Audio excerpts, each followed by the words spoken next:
Hey guys, how's it going? This is Clay. There goes my bus. I just got off it. So, walking home again today. Sorry about that. Anyways, walking home again today, and I want to talk about gear again. I want to do another gear talk.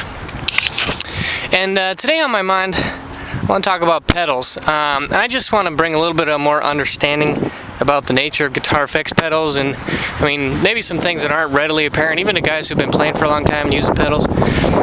Specifically from my experience with building pedals and understanding circuits.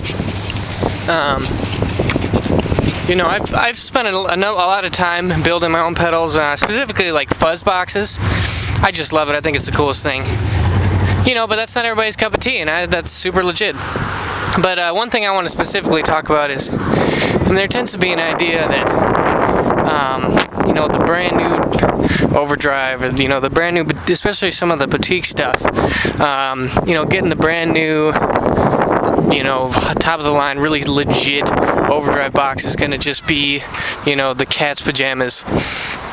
And, you know, just to talk about the nature of circuits, you know, sometimes there's a huge disconnect between what's going on inside the box and the hype that's going on outside of the box. You know, talk about something like a vintage styled fuzz face. I mean, this thing seriously probably has like less than 10, 15 components. I mean, it is a really simple circuit. And I mean, like, what makes it special are the transistors. And, you know, a lot of people will fuss about germanium transistors, and, you know, I've spent a lot of time looking into that, and, you know, I like them, but, you know, honestly, like, silicone ones sound really good too. And if you really want to be nitpicky about it, I mean, sure, maybe your $50 germanium, you know, new old stock transistors are going to sound a little bit better, but, you know, they're rare, they're harder to control, they're harder to come by, they're more expensive. You know, and for the, you know, what are you going to gain? Maybe like 2 to 5% tone, maybe a little bit more touch responsive. I mean, to be totally honest with you, I could never justify spending over $100 on a fuzz pedal just because I know what's going on inside the box. You know, overdrives are very similar. And, you know, to be honest, I would rather that you guys think about overdrives and distortions and fuzz boxes as, you know, kind of on a need-based thing. You know, if you're looking at like a load mid-game overdrive, you know, a load mid-game overdrive, you know, whether it's a tube screamer or something close, I mean, a lot of these things are going to be very, very similar. You know, finding something that works with your rig is important, but, I mean, goodness gracious, it's not going to be the next, you know, next best thing, especially compared to something else. I mean, they're all analog.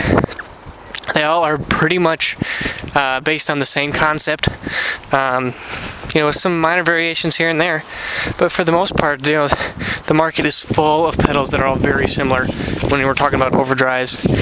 You know, obviously, you know, you can get into more of like a brown sound, a heavier distortion, you know, and that's different too. But I don't know, I just sometimes it boggles my brain about how, you know, sometimes you hear about people who are getting the brand new, you know, super legit top of the line overdrive when really, like, what's going on inside the box doesn't match the hype outside.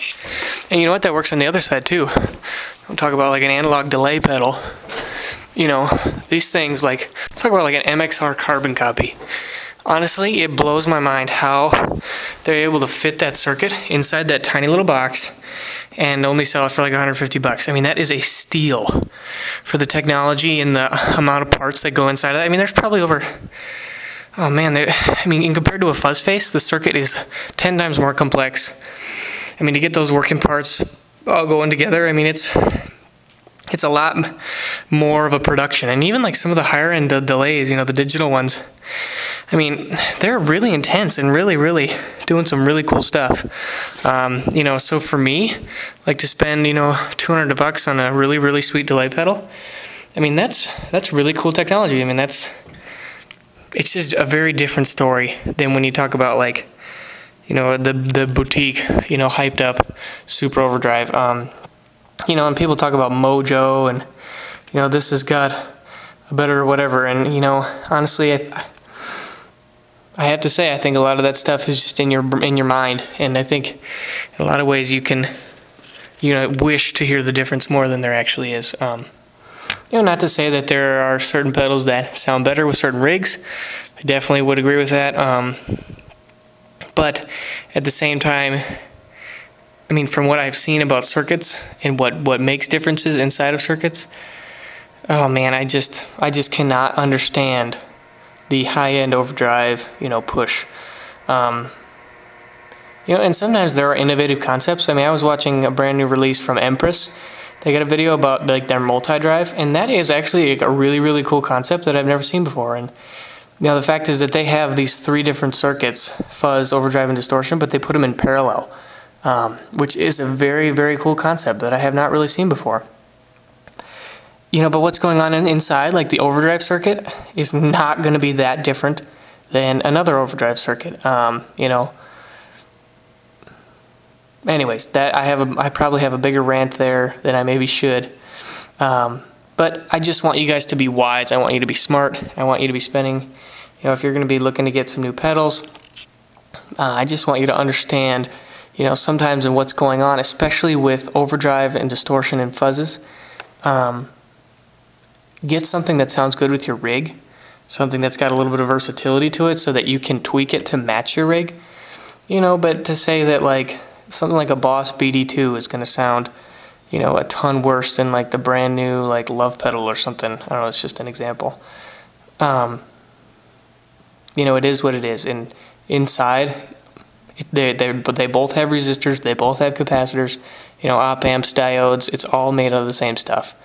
Something on the other hand, like a really, really high-end delay, that really is a very, very complex thing. And if it's digital, then there's some computer processing going on. But like a really, really high-end analog delay, I mean, that is a really complex circuit, and that impresses me. So yeah, keep that in mind, and let me know what you guys think. Give me a like or give me a comment. I really am really curious to know if anyone is enjoying this or thinks this is interesting, or if you got other topics you'd like to hear about. Let me know. Thanks. Bye.